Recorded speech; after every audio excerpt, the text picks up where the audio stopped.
ప్రాచీన కాలంలో బాలాసురుడు అనే ఒక రాక్షసుడు ఉండేవాడు. అతడు ఇంద్రాది దేవతలందరినీ యుద్ధంలో జయించి దేవతల అసమర్థతని తన త్రైలోక్యాధిపత్యాన్ని లోకానికి చాటుకున్నాడు. బాలాసురుడికి ఇచ్చిన మాటను తప్పకూడదని ఒక నియమం ఉండేది.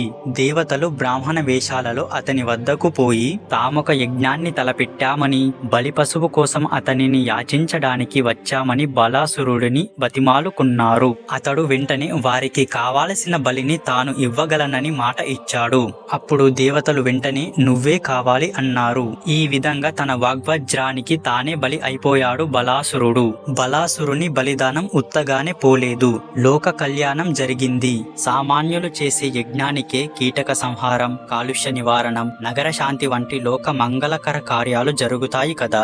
అలాంటిది ఇంద్రాదులంటి వారు ఒక మహాదాతను బలి పశువుగానే చేసిన యజ్ఞానికి సామాన్య ఫలితం ఉంటుందా? ఒక లోక కళ్యాణమేమి, త్రైలోక్య కళ్యాణమే జరిగినది. బలాసురుని శరీరము ఈ విశుద్ధ కర్మ వలన పరమ విశుద్ధ శరీరముగా పరిణతి చెందినది. సత్వగుణ సంపన్నమై విరాజిల్లినది. అందలి అన్ని అంగములు రత్న బీజములై ప్రపంచమునే సంపన్నము గావించినవి. ఇలాంటి మంచి ఇన్ఫర్మేషన్ అండ్ మన చుట్టూ జరిగే విషయాలను మిస్ కాకుండా చూడాలనుకుంటే సబ్స్క్రైబ్ చేసేయండి. మరి సబ్స్క్రైబ్ చేశారుగా, సరే అయితే వెళ్లే ముందు ఒక లైక్ కొట్టొచ్చు కదా. దేవతలు, యక్షులు, సిద్ధులు, నాగులు ఆ బాలాసురుని శరీరాన్ని ఆకాశ మార్గంలో గొని పోసాగినారు. ఆ యాత్ర వేగం వల్ల అతని శరీరం తనంతట తాను ముక్కలైపోయి పృథ్వీపై అక్కడక్కడా పడినది. సముద్రాల్లో, నదుల్లో, పర్వతాల్లో, వనాల్లో, మైదానాల్లో ఎక్కడెక్కడ కొంచెం మాత్రమైనా ఆ మహాదాత శరీర శకలాలు పడ్డాయో అక్కడక్కడ రత్నాల గనులేర్పడ్డాయి. వాటి నుండి వెలికి తీయబడిన రత్నాలకు అంటే వజ్రాలకు అద్భుత శక్తులున్నట్లు కనుగొనబడింది. రత్నాలలో వజ్రం, ముక్తమణి, పద్మరాగం, మరకతం, ఇంద్రనీలం, వైదూర్యం, పుష్పరాగం, కర్కేతనం, పులకం, రుధిరం, స్ఫటికం, ప్రవాలం మొదలగు పేర్లతో ప్రత్యేక లక్షణాలతో ఇవి ప్రకాశిస్తున్నాయి.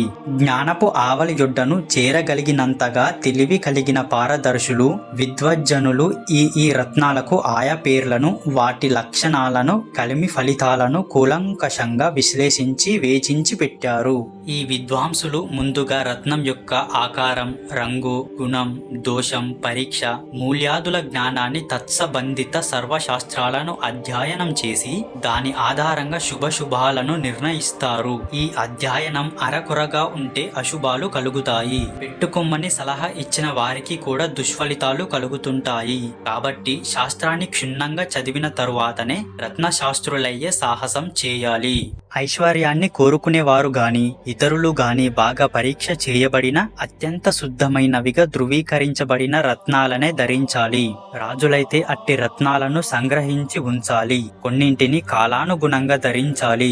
ఇక రత్న ప్రభావాల విషయానికొస్తే సర్వప్రథమంగా మహాప్రభావశాలిగా చెప్పబడుతున్న వజ్రం గురించి తెలుసుకోవాలి. బలాసురుని ఎముకలు ఎక్కడైతే పడ్డాయో అక్కడ అవి వజ్రాలుగా నానా రూపాలలో ఏర్పడ్డాయి. హిమాచల, మాతాంగ, సౌరాష్ట్ర, పౌండ్ర, కళింగ, కోసల, వేన్వాతట, సౌవీర అను పేర్లు గల 8 భూభాగాలు వజ్ర క్షేత్రాలుగా విలసిల్లుతున్నాయి. హిమాలయంలో పుట్టిన వజ్రాలు తామ్రవర్ణంలోనూ వేణుక తటంలో ప్రాప్తించినవి చంద్ర సమాన శ్వేత కాంతులలోనూ సౌవీర దేశంలో లభిస్తున్నాయి. నీలకమల, కృష్ణమేఘ వర్ణంలోను సౌరాష్ట్ర ప్రాంతీయ వజ్రాలు తామ్రవర్ణంలోను, కళింగ దేశీయ వజ్రాలు బంగారు రంగులోను వెలుగులను విరాజిమ్ముతూ ఉంటాయి. ఈ కోవలోనే చెప్పుకోదగ్గ కోసల దేశీయ వజ్రాల వర్ణం పసుపు పచ్చ కాగా, పుండ్ర దేశీయ వజ్రాలు శ్యామల వర్ణంలోను, మతాంగ క్షేత్రపు వజ్రాలు లేత పసుపు రంగులోను ఉంటాయి. కొన్ని ప్రత్యేక లక్షణాలున్న వజ్రంలో నిత్యం ఎవరో ఒక దేవత నివసిస్తుండడం జరుగుతుంది. అత్యంత క్షుద్ర వర్ణం అంటే ఒక రంగు ఉంటుందని అనిపిస్తుంటుంది, కానీ అది ఏ రంగులో తెలియనంత లేత రంగు తొలి లక్షణం. ప్రక్కలలో స్పష్టంగా కనిపించే రేఖ బిందు మాత్రం నలుపు, కాక పదక త్రాసదోషరహిత్యం, పరమాణువంత తీక్షమైన దార ఈ లక్షణాలు దేవవాస వజ్రానివి. వజ్రం యొక్క రంగుని బట్టి అందులో ఏ దేవతలుంటారో శాస్త్రంలో ఉంది.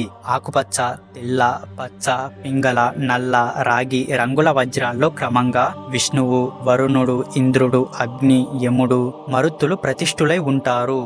ఏ వర్ణాల వారికి ఏ రంగుల వజ్రాలు ధరించుటకు ప్రశస్తమో కూడా శాస్త్రంలో చెప్పబడింది. బ్రాహ్మణులకు శంఖ, కుముద లేదా స్ఫటిక సమాన శుభ్ర వర్ణమున్న వజ్రాలు ప్రశస్తం. క్షత్రియులు శశ, చంద్ర వర్ణం లేదా బబ్రుబూర వర్ణాలు లేదా కనుపాపల రంగులో ఉండే వజ్రాలను ధరించడం మంచిది. వైశ్యులు కుంకుమ లేదా లేత అరిటాకు రంగులో ఉన్న వజ్రాలను పెట్టుకోవాలి. శూద్రులకు వెండి రంగులోనున్న వజ్రాలు శ్రేష్టం. విద్వాంసులు రాజులకు ముఖ్యంగా 2 రంగుల వజ్రాలు మిక్కిలి ప్రశస్తమని, ఇవి మిగతా వర్ణాలకు అంతగా మేలు చేయవని చెప్తారు. జవావర్ణం అంటే ఎరుపు రంగులో ఒక రకం పగడ సమాన రక్తవర్ణం కలిసి ఉన్న వజ్రం లేదా మామిడి పండు రసం వంటి పసుపు రంగు వజ్రం రాజులకు లాభదాయకం. వర్ణ సాంకర్యం రత్నాల విషయంలో కూడా మంచిది కాదు, పైగా దుఃఖదాయిని. రంగును చూసి అంత మాత్రానే తృప్తి పడిపోయి రత్న సంచయాన్ని చేయరాదు. అంటే ఆబగా ఇంటికి తెచ్చేసుకోకూడదు.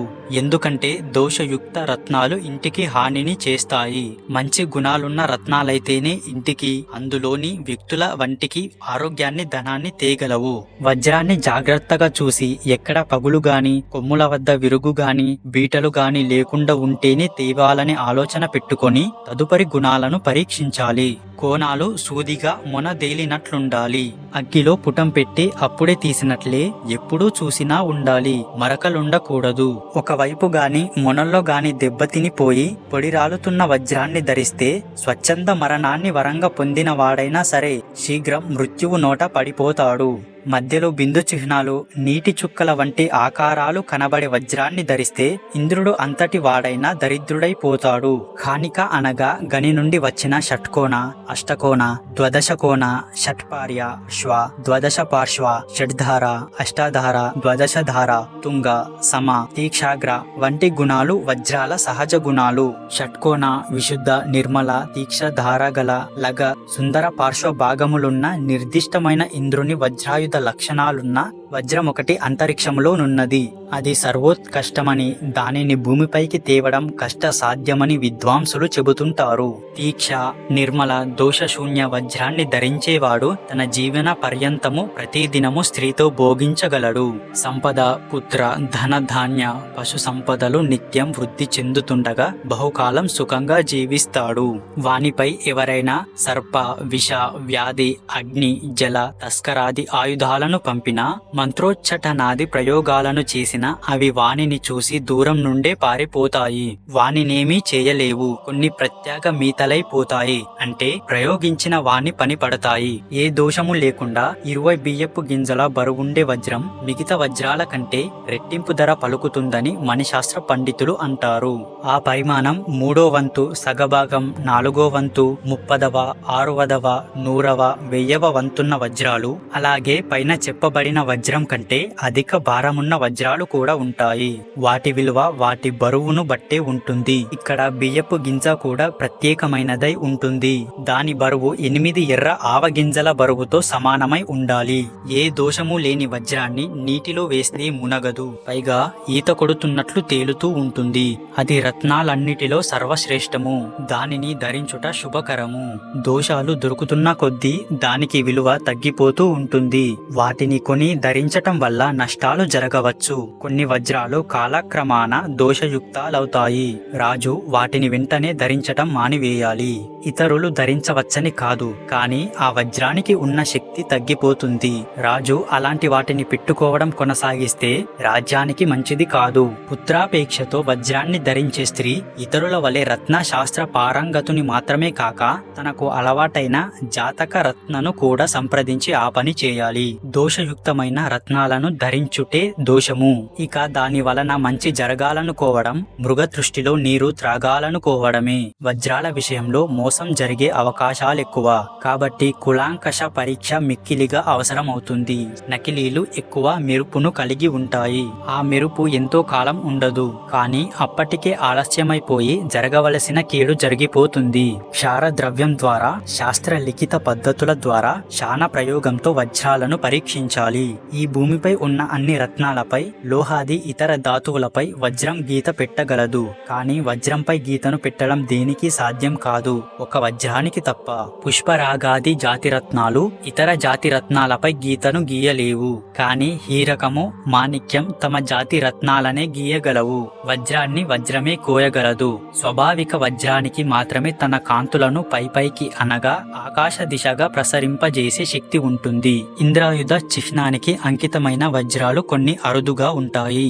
వీటిపై ఆ గుర్తు స్పష్టంగానే కనిపిస్తుంది. కేవలం ఇవి మాత్రమే కోణాల వద్ద విరిగిన బిందు రేఖ చిహ్న దూషితాలైన తమ శ్రేష్టతను, పూజ్యతను నిలబెట్టుకోనే ఉంటాయి. అనగా వీటిని ధరిస్తే నష్టం జరగకపోగా ఉద్దిష్ట ప్రయోజనాలన్నీ నెరవేరుతాయి.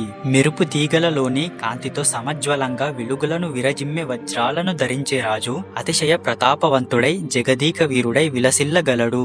సమస్త సంతానాలతో వర్ధిల్లుతూ పెద్ద కాలము పాటు పుడమి నేలగలడు. మీరు ఇక్కడి దాకా వచ్చారంటే నేను చేసిన వీడియో మీకు నచ్చిందని అనుకుంటున్నా. ఇలాంటి మంచి ఇన్ఫర్మేషన్ అండ్ మన చుట్టూ జరిగే విషయాలను మిస్ కాకుండా చూడాలనుకుంటే సబ్స్క్రైబ్ చేసేయండి. మరి సబ్స్క్రైబ్ చేశారుగా, సరే అయితే వెళ్లే ముందు ఒక లైక్ కొట్టొచ్చు కదా.